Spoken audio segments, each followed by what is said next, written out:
और वो हमारे घर को, हमारी जहाँ पे हम शिक्षा ग्रहण कर रहे हैं उसे ही हमसे उजाड़ना चाहती है। अगर हमारा स्कूल टूटेगा तो हमारा भविष्य कैसे होगा? अभी लॉकडाउन में इंसान संभला नहीं है और यहाँ पे दूसरा घर टूटने का हो रहा है। नहीं टूटना चाहिए क्योंकि लोगों के घर बाहर खून पसीने की कमाई उनकी सारी टूट जाएगी, वो लोग जाएंगे कहाँ? बेटी बचाओ बेटी पढ़ाओ का नारा तो बहुत दे रखा है सरकार ने, लेकिन इसकी कोई सुविधा नहीं है। जब हमारे स्कूल कॉलेज सब कुछ ले लिया जाएगा हमसे तो हम रहेंगे कहाँ, पढ़ेंगे कहाँ? आखिरकार लंबी लड़ाई के बाद वो समय आ गया जब हल्द्वानी में रेलवे की भूमि अतिक्रमण से मुक्त होगी। नैनीताल हाईकोर्ट के सख्त रुख के बाद एक हाई लेवल मीटिंग हुई। अतिक्रमण हटाए जाने का पूरा मास्टर प्लान तैयार कर लिया गया है, जिसके बाद एक बार फिर मलीन बस्ती और बनभूलपुरा के निवासियों की नींद उड़ चुकी है। हर किसी को अपने आशियाने उजड़ने को लेकर चिंता सता रही है। तो वहीं स्कूल के बच्चों ने अतिक्रमण को लेकर क्या कुछ कहा, सुनिए बच्चों की जुबानी। किस तरह वे सरकार पर नाराजगी दिखा रहे हैं।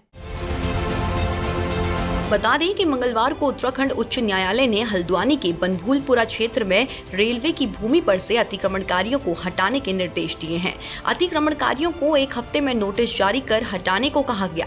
न्यायमूर्ति शरद शर्मा और न्यायमूर्ति आरसी खुल्बे की खंडपीठ ने हल्द्वानी निवासी रविशंकर जोशी की ओर से दायर जनहित याचिका पर गत 1 नवंबर को अंतिम सुनवाई के साथ ही निर्णय सुरक्षित रख लिया था।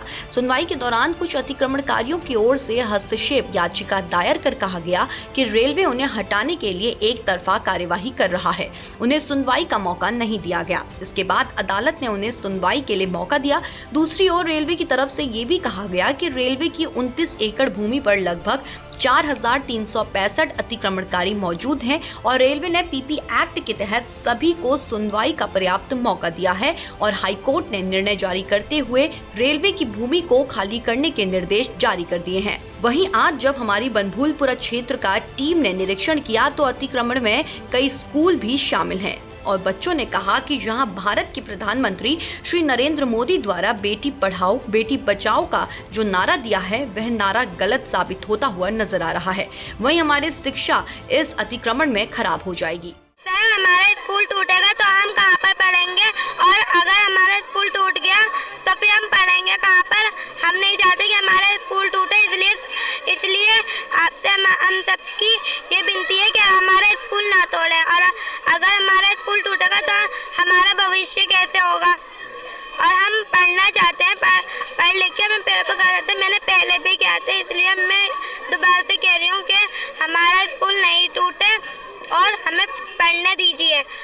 और हमारा भविष्य कहाँ पर जाएगा अगर हमारा स्कूल टूट जाएगा तो? मैं अतिक्रमण के बारे में ये कहना चाहती हूँ, अगर अतिक्रमण होगा इसकी वजह से हमारा घर, स्कूल, अभी कुछ टाइम पहले ही लॉकडाउन की वजह से हमारी इतनी पढ़ाई का वेस्ट हुआ। 3 साल हमारे लॉकडाउन में ही चले गए, उसकी वजह से हमारी बिल्कुल भी पढ़ाई नहीं हुआ। और अब ये लोग बोल रहे हैं कि बेटी बचाओ बेटी पढ़ाओ, तो बेटी बचाएंगे कैसे? बेटी बचाओ बेटी पढ़ाओ का नारा तो बहुत दे रखा है सरकार ने, लेकिन इसकी कोई सुविधा नहीं है। जब हमारे स्कूल कॉलेज सब कुछ ले लिया जाएगा हमसे तो हम रहेंगे कहाँ, पढ़ेंगे कहाँ?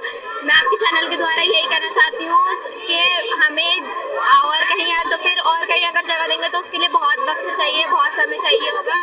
सर मेरा ये कहना है कि रेलवे का जो अतिक्रमण हो रहा है, सबसे पहले तो उससे सबसे ज़्यादा नुकसान हमारा ही है।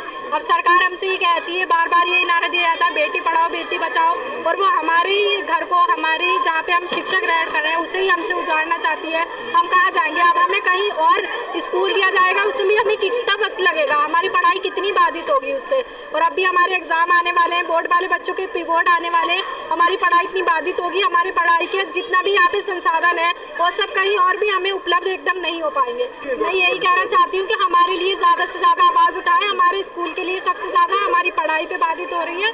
हमें किसी और बात का कोई दुख नहीं है, बस हमें इस बात का दुख है कि हमारी शिक्षा हमसे छीनी जा रही है। इसके लिए हम बहुत दुखी हैं और हम चाहते हैं कि हमारी पढ़ाई में कोई भी बाधा ना आए। मैं यही कहना चाहती हूँ कि अभी हम स्कूलों में लगे हैं, हमारी पढ़ाई 3 साल से वेस्ट गई और अभी भी ये लोग घर तोड़ना, स्कूल तोड़ने के बारे में चर्चा हो रही है। लेकिन हम यही चाहते हैं कि ये स्कूल ना टूटे, क्योंकि इससे हमारी पढ़ाई बहुत वेस्ट होगी। अगर कहीं और ये स्कूल चला गया तब भी हमारी पढ़ाई बहुत वेस्ट होगी इसकी वजह से, क्योंकि स्कूलों में भी बनने में बहुत टाइम लगेगा। ये सर बहुत ही